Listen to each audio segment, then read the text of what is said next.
This wonderful piece of graphic that I found on culturally responsive teaching is perfect for expressing what I believe is best for culturally responsive. Now, top one, we see that they have bringing native Nago into the classroom. Our students are coming from many different backgrounds, so why not embrace those cultures, embrace those backgrounds, and show that all parts of their backgrounds are useful, not by just trying to force them into one peggle. Bring all of it in. Over here, we have understanding history and culture. In that sense, we need to understand, yes, our own history, our own culture of the United States, but we also need to bring that into their own from their backgrounds. Not all are from this area, and not all are raised just here. They're from many backgrounds, even though they've lived for many generations.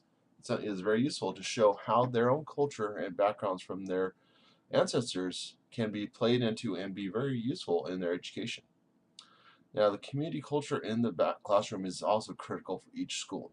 Each school needs to show how they're part of the community and therefore part of the culture of the city around them, not as an isolated classroom or isolated piece separate from everything.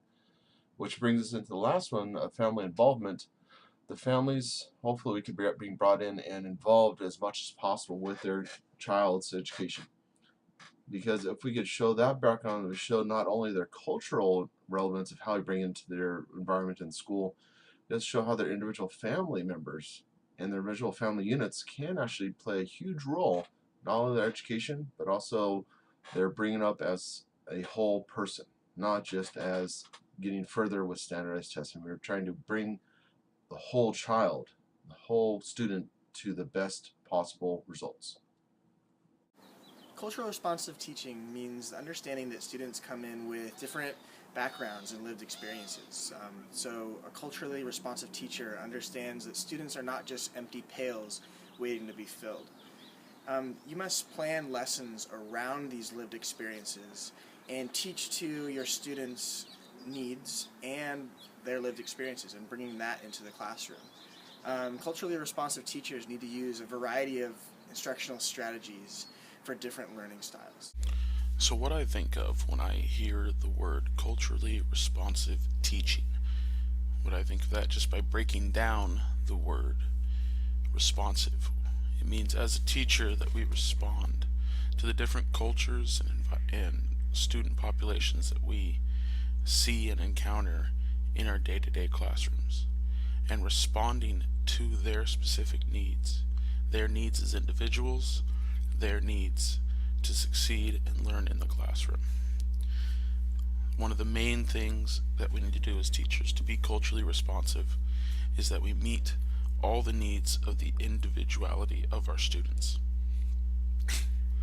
That we encounter or that we prepare lessons that are culturally responsive, that bring out the students' individual skills and talents, but also do not diminish or take away from their culture. So we tie into what they bring from their home countries, from their homes, and their beliefs, their religions, their families. And we have to ensure that the rest of the class is aware of these as well. So we have to be completely culturally aware in all our classes with all the students in the class so as we do not cross cultural boundaries. In doing this, what we end up doing is that we bring all the students together as one world, where all culture is accepted, and it enables students to become more than they are, to be in a safe and nurturing environment that is going to lead to their development, that is going to lead to a better education, which in turn will lead to a better world and a better place for all students and all cultures to live in. That is culturally responsive teaching. Okay, today we're working on culturally responsive teaching. Um, I think that culturally responsive teaching is a way a teacher that all teachers should practice in the classroom. It is important for teachers to acknowledge and respect different cultures and the diversity of cultures of students in their classroom. When teachers practice this culturally responsive pedagogy, they are providing students with a comfortable classroom environment that kind of acknowledges and responds to and celebrates various cultures in the classroom. It is important that cultural diversity is addressed in the classroom so that students are able to expand their knowledge on the cultures and kind of hopefully get rid of any possible stereotypes that they have coming into the classroom. We all have different stereotypes, coming in that we learned growing up. Um, some of us grew up in different areas, and so everyone brings a different perspective to the classroom.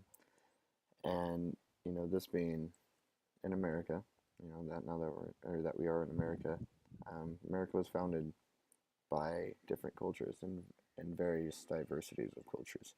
So I think it's important for students to know this. And then, like I said before, a lot of students, don't get to get out a lot, and some of them haven't left, their area, their school area, around from where they're originally, from. And it's important for them to know that it is a big world out there, and there are lots of different cultures.